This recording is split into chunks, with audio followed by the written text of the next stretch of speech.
Selamat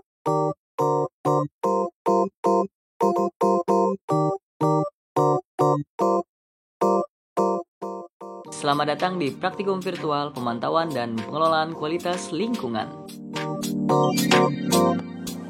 Virtual kali ini akan membahas modul tentang pengambilan sampel kualitas mikrobiologi air, pengambilan sampel kualitas air permukaan, mekanika fluida, dan juga pengambilan sampel kualitas udara.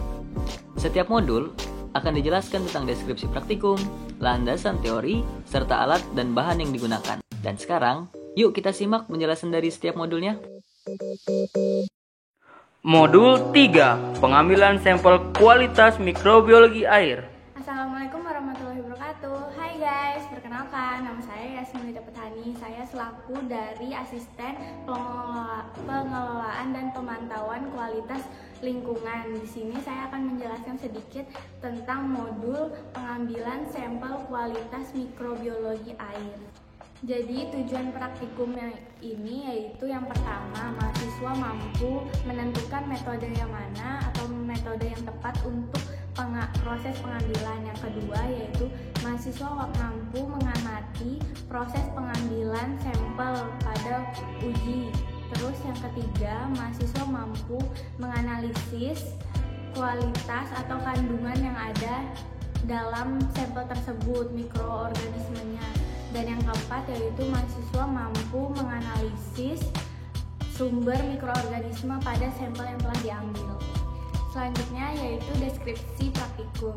Pada praktikum pengambilan sampel kualitas mikrobiologi air ini yaitu pertama, menentukan metode yang tepat pada saat pengambilan untuk selanjutnya dilakukan analisis kandungan mikroorganisme airnya.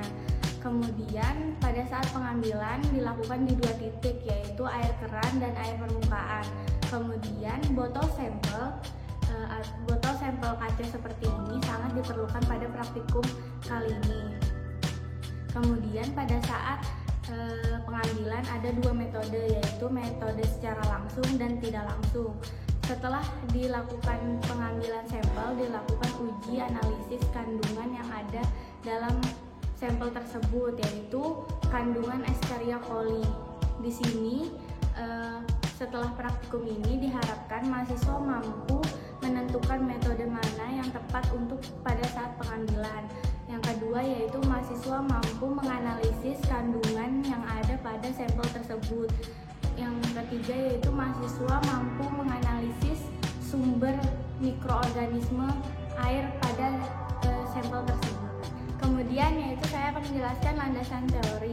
Kualitas air biasanya ditentukan dengan uji lab. Nah, uji lab sendiri menentukan apakah air tersebut layak atau tidak.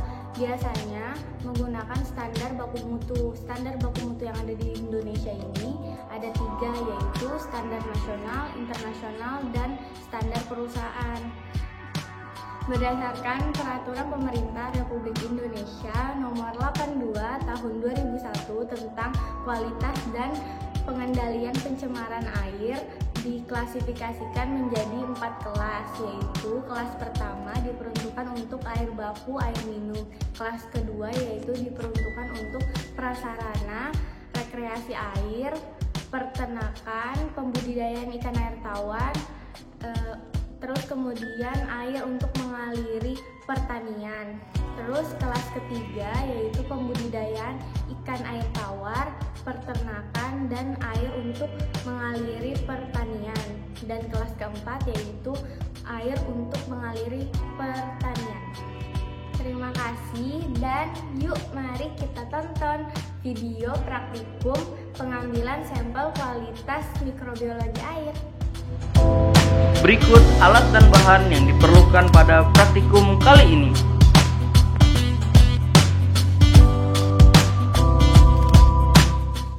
Prosedur yang dilakukan pada praktikum kali ini dibagi menjadi 3 metode sampling, yaitu metode sampling air keran, metode sampling air permukaan langsung, dan metode sampling air permukaan tidak langsung. Setelah itu dilakukan analisis mikrobiologi di dalam laboratorium. Metode sampling air keran. Langkah pertama yang dilakukan adalah pilih keran yang berhubungan langsung dengan sambungan utama. Pastikan keran dalam kondisi baik dan tidak ada kebocoran. Bersihkan keran dengan hati-hati. Lepaskan alat tambahan pada keran. Buka keran dan biarkan air keluar selama 1-2 menit sebelum pengambilan sampel. Tutup keran dan panaskan atau bakar permukaan secara menyeluruh. Buka keran kembali dan biarkan air keluar selama 1-2 menit sebelum pengambilan sampel. Siapkan botol sampel yang sudah disterilkan. Ambil sampel dengan botol sampel secara hati-hati dan hindarkan dari kontaminan. Hentikan pengambilan sampel ketika air telah mencapai 3/4 dari volume total. Sterilkan botol dengan cara membakar mulut botol lalu tutup rapat. Tempelkan label yang berisi informasi sampel di botol sampel.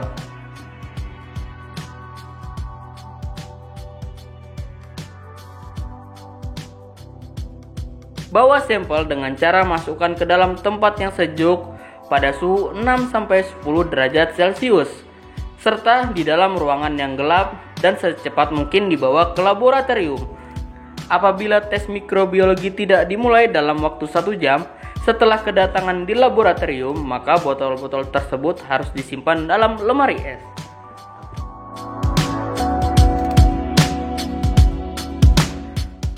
Metode sampling air permukaan langsung. Langkah pertama yang dilakukan adalah siapkan botol sampel yang sudah disterilkan. Pegang bagian bawah botol steril, lalu celupkan pada air permukaan sedalam kurang lebih 20 cm dengan posisi mulut botol berlawanan dengan arah aliran. Lalu buka tutup botol hingga botol steril terisi penuh oleh air. Lalu tutup botol pada saat botol masih di dalam air. Buang air di dalam botol steril hingga tersisa 3/4 dari volume total botol steril. Sterilkan botol dengan cara membakar mulut botol lalu ditutup rapat. Tempelkan label yang berisi informasi sampel di botol sampel. Metode sampling air permukaan tidak langsung. Langkah pertama yang dilakukan adalah siapkan botol sampel yang sudah disterilkan. Siapkan water sampler. Turunkan water sampler hingga air terisi dengan penuh. Masukkan air pada water sampler ke dalam botol sampel yang telah disterilkan. Buang air di dalam botol steril hingga tersisa 3/4 dari volume total botol steril. Sterilkan botol dengan cara membakar mulut botol lalu ditutup rapat. Tempelkan label yang berisi informasi sampel di botol sampel. Modul 4. Pengambilan sampel kualitas air permukaan.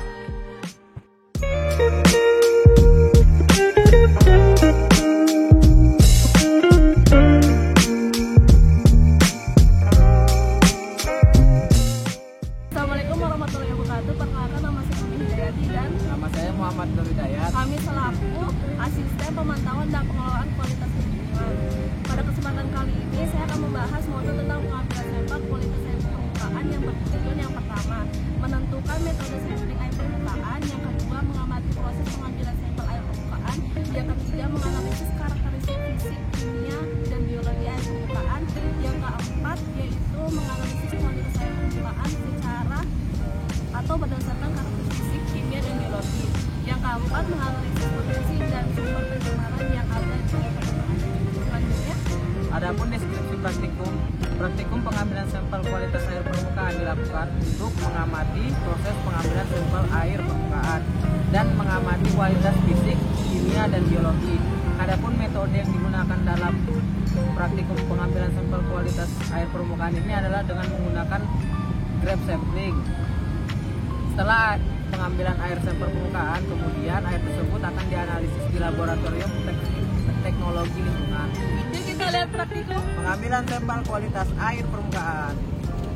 Berikut alat dan bahan yang diperlukan pada praktikum kali ini.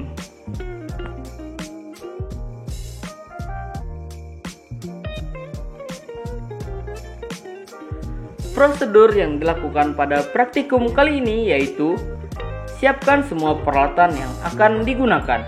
Tentukan titik pengambilan sampel yang kemudian dilakukan pencatatan koordinat titik sampel dengan menggunakan GPS. Ukur kecepatan angin dengan anemometer. Ukur kedalaman air permukaan dengan depth meter. Ambil sampel air permukaan dengan menggunakan water sampler. Setelah terisi penuh, pindahkan air sampel dari water sampler ke dalam botol sampel. Ambil sampel mikroorganisme dengan botol steril sesuai prosedur di modul 3. Analisis karakteristik fisik air meliputi suhu, konduktivitas, kekeruhan, TSS, TDS, lalu catat hasil pengukuran. Analisis karakteristik kimia air meliputi pH, BOD, COD, DO, amonium, fosfat, logam berat, lalu catat hasil pengukuran. Analisis karakteristik biologi meliputi kandungan koliform dan plankton. Sampai di sini dulu penjelasan dari modul 3 dan 4. Dan sampai jumpa pada penjelasan praktikum lainnya. Lestari, Labeling Mania, mantap!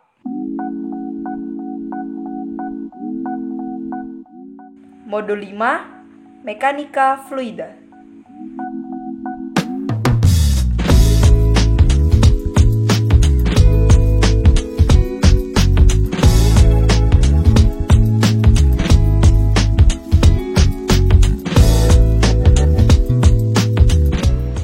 Assalamualaikum warahmatullahi wabarakatuh. Hai guys, perkenalkan nama saya Yasmin Tepani. Saya dari Asisten Pemantauan dan Pengelolaan Kualitas Lingkungan. Di sini saya akan menjelaskan modul Mekanika Fluida.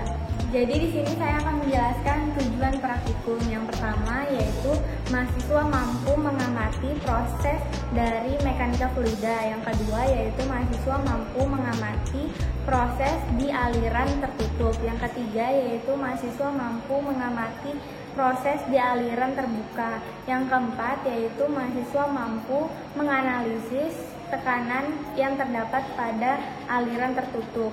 Yang kelima yaitu mahasiswa mampu menganalisis debit aliran yang terjadi pada sistem fluida. Ya, selanjutnya saya akan menjelaskan landasan teori. Di sini landasan teorinya menjelaskan tentang fluida cair dapat dibedakan menjadi dua, yaitu yang pertama aliran laminer, merupakan aliran di mana fluida dianggap mengalir pada lapisan masing-masing dengan kecepatan konstan. Suatu aliran yang tetap dan tidak ada pencampuran partikel-partikel antar lapisan terjadi karena kecepatan aliran rendah, fluida cukup kental, aliran pada lorong sempit, dan RE kurang dari 2300. Kemudian yang kedua yaitu aliran turbulen, merupakan aliran dengan kecepatan tinggi.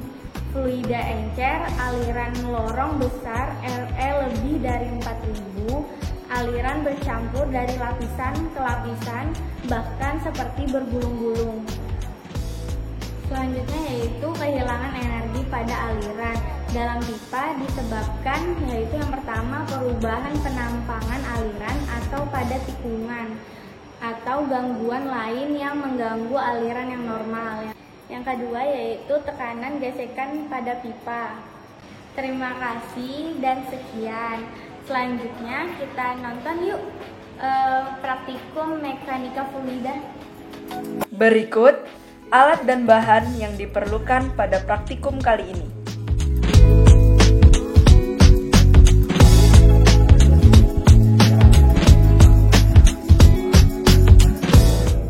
Prosedur yang dilakukan pada praktikum kali ini dibagi menjadi dua metode, yaitu metode pengukuran debit aliran dan metode tekanan fluida. Metode pengukuran debit aliran. Langkah pertama yang dilakukan adalah siapkan weir atau bendungan segitiga 90 derajat. Nyalakan pompa untuk mengalirkan air atau fluida. Biarkan air atau fluida mengisi bendungan sampai batas tinggi tertentu. Catat tinggi batas air atau fluida. Metode tekanan fluida. Langkah pertama yang dilakukan adalah tentukan titik pada rangkaian pipa yang akan diukur tekanannya. Ukur tekanan pada titik-titik tersebut dengan water manometer sebelum pompa dinyalakan. Catat data pada water manometer. Nyalakan pompa, kemudian ukur kembali titik-titik tersebut dengan water manometer. Catat kembali data pada water manometer.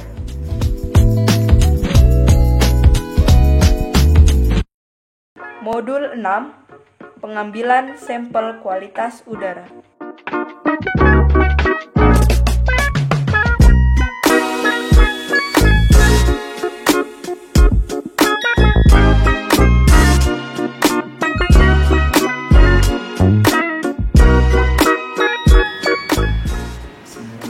Assalamualaikum warahmatullahi wabarakatuh. Perkenalkan, nama saya Rifki selaku asisten praktikum pemantauan dan pengelolaan lingkungan. Pada kesempatan ini saya akan menjelaskan sedikit mengenai salah satu modul, yaitu modul 6, pengambilan sampel kualitas udara. Adapun tujuan pada modul ini yaitu yang pertama, mahasiswa dapat menentukan metode yang digunakan dalam pengambilan sampel udara. Dan kedua, mahasiswa dapat mengamati proses pengambilan sampel kualitas udara. Yang ketiga, mahasiswa dapat menganalisis kualitas udara. Dan yang terakhir, mahasiswa dapat menganalisis potensi dan sumber pencemar yang kemungkinan terjadi. Sedikit deskripsi mengenai modul ini, yaitu teknik pengambilan sampel kualitas udara bertujuan untuk memahamkan praktikan bagaimana metode dan juga proses pengambilan sampel kualitas udara. Adapun landasan teorinya, teknik pengambilan sampel kualitas udara pada lingkungan kerja itu bertujuan untuk mengetahui bagaimana kualitas udara pada lokasi tempat kerja. Adapun data yang nanti dihasilkan akan digunakan sebagai pertimbangan dalam menentukan apakah kualitas udara di lokasi tempat kerja telah memenuhi baku mutu atau tergolong tercemar. Kemudian daerah pemantauan pada pengambilan sampel kualitas udara itu disesuaikan dengan keperluan, yaitu yang pertama daerah ambien. Daerah ini biasanya pengambilan sampel kualitas udaranya dilakukan di permukiman dan berlangsung selama 24 jam. Yang kedua yaitu daerah tempat kerja. Pengambilan sampel kualitas udaranya dilakukan di daerah lingkungan tempat kerja berlangsung selama 8 jam, yang mana bertujuan untuk memberikan informasi mengenai kualitas udara di lingkungan tempat kerja. Ada beberapa hal yang perlu diperhatikan, di mana beberapa hal ini dapat mempengaruhi hasil analisis daripada sampel kualitas udara. Yang pertama itu arah angin, yang kedua kecepatan angin, yang ketiga waktu dan lama pengambilan sampel, yang keempat tekanan udara, yang kelima temperatur udara, yang keenam kelembapan udara, dan yang terakhir pola terdifusinya sebaran zat pencemar. Mungkin sekian sedikit mengenai modul 6 yaitu pengambilan sampel kualitas udara. Terima kasih atas perhatiannya. Assalamualaikum warahmatullahi wabarakatuh. Baik, mari kita saksikan video praktikum modul 6 pengambilan sampel kualitas udara. Berikut alat dan bahan yang diperlukan pada praktikum kali ini.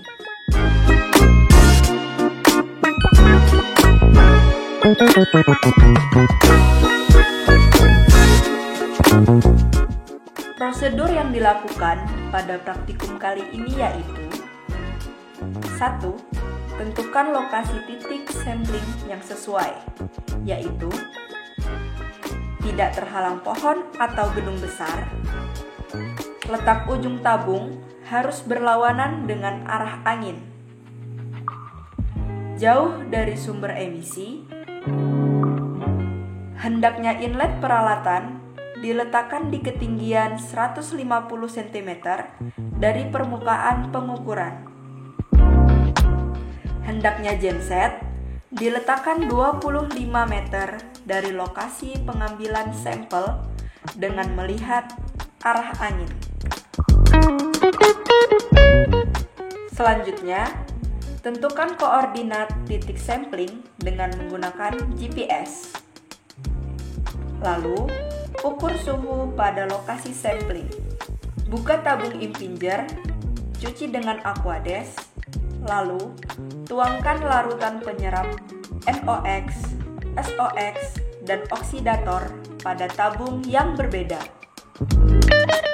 Selanjutnya, ukur laju aliran udara dengan airflow meter. Nyalakan genset sebagai sumber listrik untuk impinger. Dan biarkan alat bekerja selama 30 menit. Tuangkan masing-masing larutan penyerap atau absorben ke dalam tabung putih berukuran kecil. Cuci kembali tabung impinger dengan Aquades. Lalu, analisis hasil sampling sesuai masing-masing prosedur parameter polutan.